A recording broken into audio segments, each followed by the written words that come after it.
Imagine waking up in a world where soap does not exist, where the water you drink might kill you before noon, where your own bed is shared with insects, rodents, and a smell so permanent it becomes part of your identity. Now stop imagining, because tonight, you are not watching a history lesson. You are stepping into a single day in the year 1325. And here is the question you need to ask yourself before we begin. Would you survive until sunset? Not for a week. Not for a month. Just one day. No modern medicine. No police. No refrigerator. No bathroom. No escape. Just mud, wool, hunger, and a church bell that never lets you forget how fragile you really are. Most people romanticize the Middle Ages. Castles, knights, feasts, romance. But the truth is much darker and much more interesting, because the real story is not about kings. It is about you. What your body would feel, what your nose would smell, what your mind would do when there is no light at night and no hope of rescue. So before we go any further, here is what I need from you. If you genuinely enjoy history that does not look away from the truth, press like right now. And subscribe to Little Historical, not because a voice told you to, but because you want to stay for the next journey. Because this channel does not sell you fairy tales. We walk into the mud together. Now take a breath. Turn down the lights. Maybe leave a fan on for that soft background hum. And let me ask you one more time before we begin. You are lying on straw. It is freezing. And somewhere outside, a bell is ringing. Do you open your eyes? You open your eyes, and that is your first mistake. Because the moment you wake up, the moment you inhale that first breath of medieval morning air, your body begins screaming warnings your mind cannot yet understand. The bed beneath you is not a bed. It is a sack of straw that has been slept on by generations of strangers, soaked through with sweat, rainwater, and things you do not want to name. Somewhere in the darkness beside you, your father is snoring. Your mother is whispering a prayer. A goat is chewing something in the corner. And you are all sharing the same room, the same air, the same filth. You try to sit up, but your joints refuse. You are 22 years old, but your spine crackles like dry twigs. Your knees pop. Your neck is stiff from sleeping on nothing but compressed hay and disappointment. This is what it feels like to be middle-aged in the 14th century. And the day has not even started. The smell hits you next. Not gradually. Not politely. It hits you like a wall of wet wool and old sweat and something sour from the bucket in the corner that someone forgot to empty. There is no deodorant. There is no perfume. There is no open window because there are no windows, just a hole in the wall covered with a greased cloth. You breathe through your mouth, but that is worse, because now you can taste it. Your wool blanket weighs as much as a small person.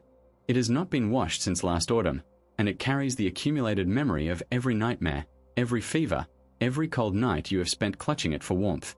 Beneath the blanket, your body itches. Not a mild itch. A deep, crawling, desperate itch that tells you without words that you are not alone in this bed. Fleas, lice, bed bugs. They live rent-free on every surface of your skin. You scratch your arm and feel raised bumps. You scratch your scalp and feel something move. No one will help you because everyone else has the same problem. The Lord has the same problem. The priest has the same problem. Even the lady in the manor house, with her fur-lined cloak and her private chapel, scratches when she thinks no one is watching. You swing your legs over the edge of the straw mattress. Your bare feet touch the floor. It is wet. It is cold. It is either last night's rain leaking through the thatch roof or something your neighbor's chicken left behind. Either way, your feet are now part of the ecosystem. And somewhere outside, the church bell begins to ring. That is your alarm clock. That is your signal that the day of labor, hunger, and humiliation has officially begun. But before you can stand up, before you can dress, before you can even think about breakfast, there is something else you need to do. Something private. Something that in your own time you would never discuss in polite company. But in the Middle Ages, there is no polite company. There is only survival. And nature is calling. It is not calling politely. It is screaming. You have answered the call of nature in the most humiliating way possible, and now you are standing in the freezing dawn with an empty bucket and a fresh layer of shame. But there is no time to dwell on it. Your stomach is growling. Your head is pounding. And somewhere behind you, Your mother is already stirring the pot that has been hanging over the fire since before you were born. You turn back toward the hut, and that is when you smell it. Not the bucket this time. Food. Or what passes for food in the year 1325. You duck under the low doorway and shuffle toward the hearth, your bare feet leaving prints in the dirt floor. The fire is small, smoky, and angry. Above it hangs a blackened cauldron filled with something that looks like mud and smells like regret. That is pottage. It is breakfast, lunch, and dinner. It is a thick, grey-brown sludge made from whatever the family could find. Oats if you are lucky. Barley if you are not. A few shriveled turnips. Maybe a handful of beans that have been sitting in a sack since Michaelmas. And water. Always water. The same water that probably gave you the runs yesterday and will probably give them to you again tomorrow. You dip a wooden bowl into the pottage and lift it to your lips. It is warm. That is the only good thing you can say about it. It has no salt because salt is locked in the Lord's storehouse and costs more than you earn in a month. It has no pepper because pepper is worth its weight in silver. It tastes like boiled grass and sadness, but you eat it anyway because the alternative is chewing on bark or watching your neighbor's children cry themselves to sleep. On the side, your father hands you a hunk of bread. You cannot call it bread. Not really. It is black. It is dense. It is made from rye flour mixed with ground acorns, dried peas, and sometimes a little sawdust when the harvest was bad. You do not slice this bread. You attack it with your teeth. And your teeth are not ready for this fight.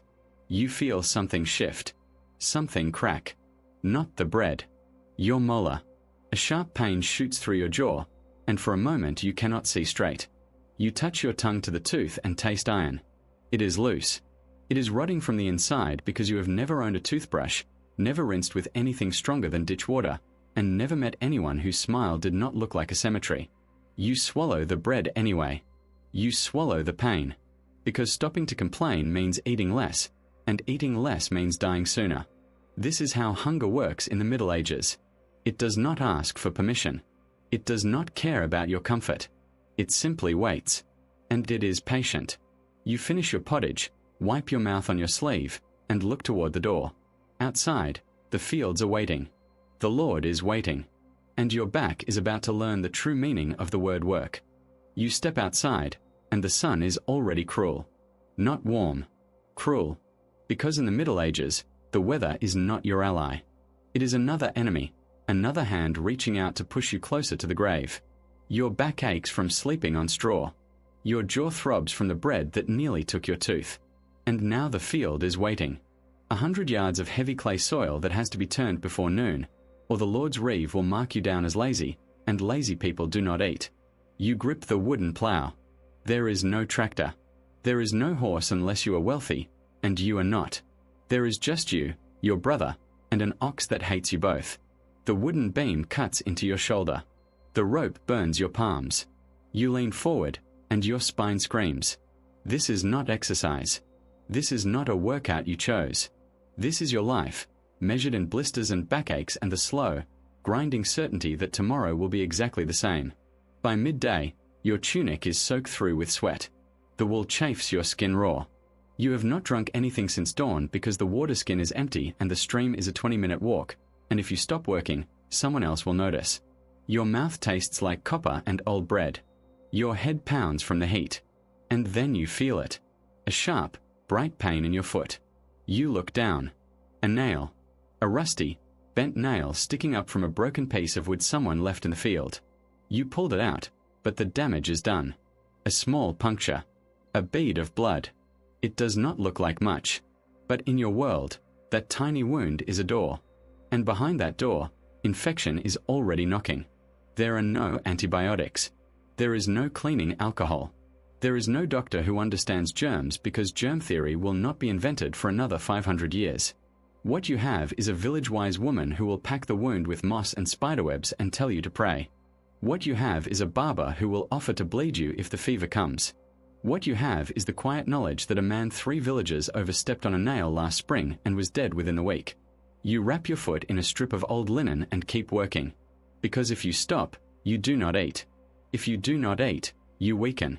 If you weaken, the next infection, the next accident, the next wave of bad luck will finish what this nail started.